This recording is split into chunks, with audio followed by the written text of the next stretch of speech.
Bueno, y otra de las noticias del día, que fue ayer en la tarde, a última hora de la tarde, donde el gobierno presenta a través del Senado la ley corta de ISAPRES. Esto es para dar cumplimiento, no es la ley, aunque algunos dicen que esta es una ley más de reforma al sistema de salud, pero en concreto es para dar respuesta o cómo se va a dar respuesta a un fallo de la Corte Suprema que obliga a las ISAPRES a devolver los cobros en exceso a sus clientes durante un buen tiempo a partir del cambio de las tablas de factores, que es, si se quiere, más técnico, pero tienen que devolver plata.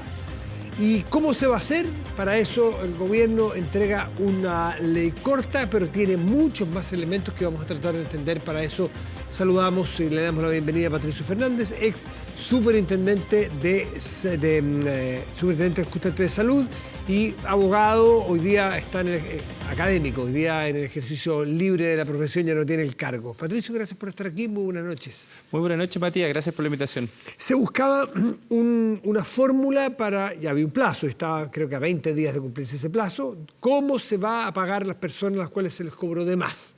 Pero parece ser, yo lo he escuchado a los expertos, que es más ambiciosa esta ley corta. Busca también mirar hacia adelante cómo se va a estructurar esta relación de los sistemas de atención pública y privada. ¿Cómo ves tú lo macro primero? Bueno, que hay que ser sincero que nos soluciona esta ley muchos de los problemas que tiene el sistema privado desde ya hace muchos años. Lo que trata es de hacerse cargo del problema que genera este fallo de la Corte Suprema, pero deja latente la multiplicidad de planes, los temas de cobertura, los precios, las redes GES reducidas, y podríamos tener un sinnúmero de problemas que no se solucionan acá.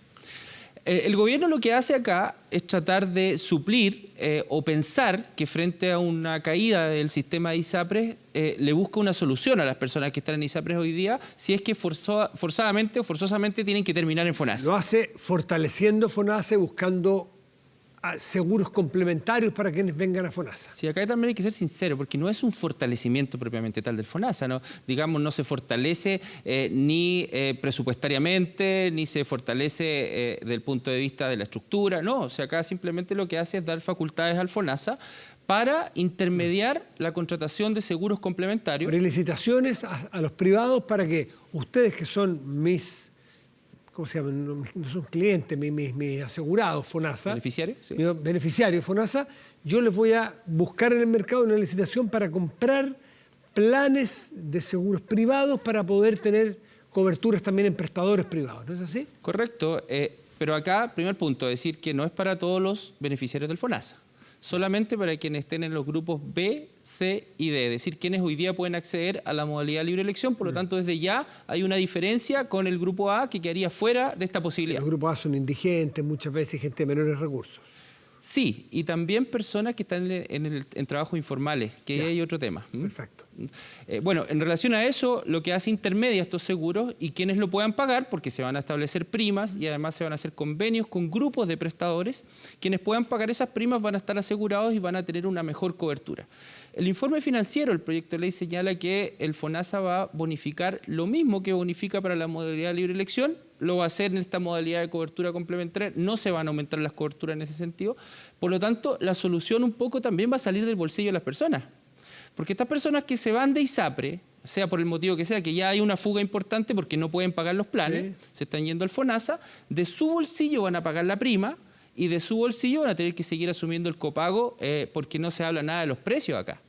Porque también recordemos que los prestadores van a fijar precios por sus prestaciones que probablemente van a negociar con el FONASA si es que hay interés de... los prestadores privados, centros médicos, clínicas, en fin. Así es, así es. Entonces ese es un punto que hay que tener claridad también. Por lo tanto, hablar de fortalecimiento es algo relativo. Digamos también que no cambia la normativa de los seguros complementarios que hoy día no están bajo el paraguas de la Superintendencia de Salud, sino que están regulados, ¿cierto? Y fiscalizados por la CMF, que es otro ámbito. Por ser aseguradoras. Claro. Por lo tanto, acá...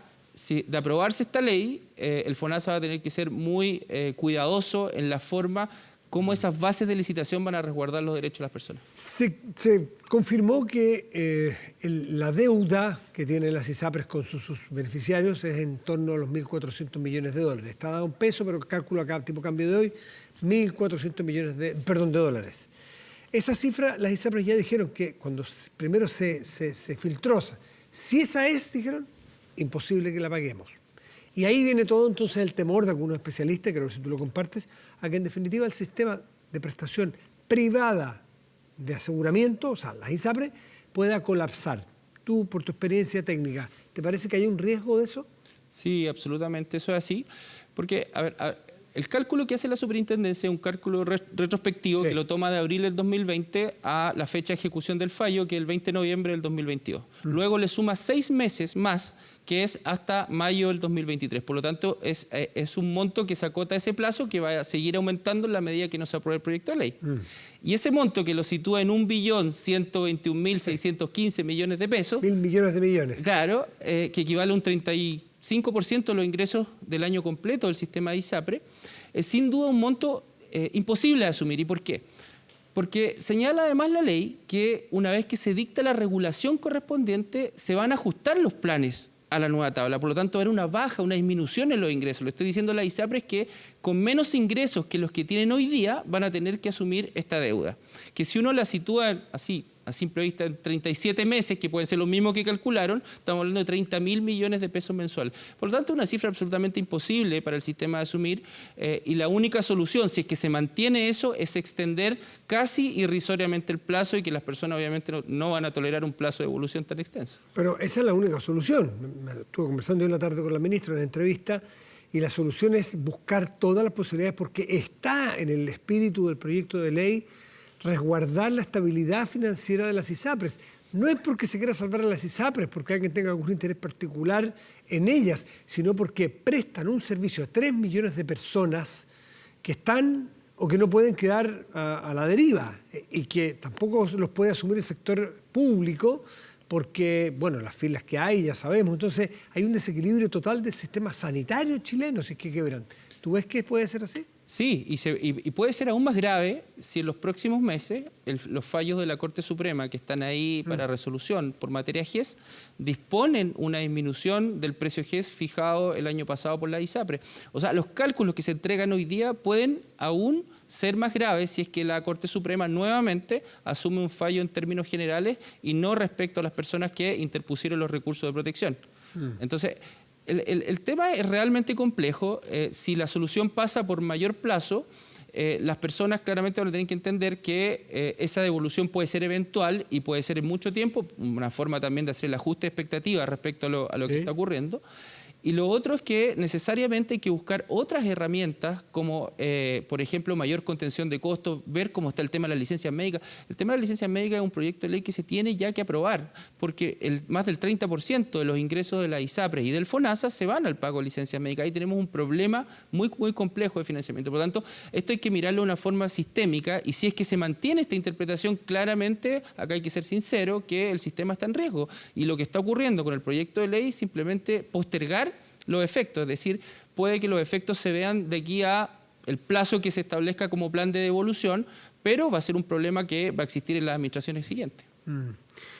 ¿Y cómo se soluciona el problema futuro? Porque cuando uno estudia un poco esto, es súper técnico, pero se puede entender. Cada plan de ISAPRE está compuesto por una mesa de 3 patas, ¿no es cierto? Que es un plan base, un precio base, más la suma de los factores que da cada miembro de un grupo familiar, el padre, la madre y un hijo, por ejemplo, se multiplica por la tabla, se suma 0,9, 1, 2, 3, más el aporte GES. El fallo de la Corte Suprema indica que cuando con esta nueva tabla a esta familia A le baja el precio, pues bien, que le baje. Pero si es que da, porque se puede dar, que por esta suma de factores, por la distinta conformación de la familia, el precio le sube, la ISAPRE no le puede subir. Entonces, hacia futuro, en el infinito, les sujetan los ingresos y eventualmente le baja los ingresos, le baja otros ingresos. Entonces, ¿cómo puede solventarse a futuro? ¿Cómo puede solucionarse ese problema? O sea, primero decir que el proyecto de ley en ese sentido atrapa absolutamente todo tipo de solución en relación a eso, porque además le contempla la posibilidad al superintendente de fijar el precio GES. Estamos hablando de fijación de precio. Entonces, toda esta estructura que se ha criticado, muchos quienes están en el gobierno hoy día y quienes están en la oposición antes, ¿cierto? Y todos los problemas que todos compartimos que el sistema de ISAPRE tiene y que no se quiso avanzar en una reforma, se transparentan hoy día porque en el fondo se ataca la estructura de cómo se financia el sistema. Es decir, cuando se crea este sistema es Tal cual. Precio base permitía los factores. Claro, existía un proceso inflacionario y crítico que debió reformarse antes, pero acá claramente se termina con esa estructura. Por lo tanto, si se quiere hacer algo y se mantiene esta interpretación, claramente podríamos hablar del fin del sistema de ISAPRE y empezar a pensar en un modelo nuevo, con ingreso de nuevos actores a un sistema privado de salud si es que se quiere mantener y con otras condiciones, como por ejemplo, plan básico garantizado, atención primaria, prevención, fondo de compensación de riesgo.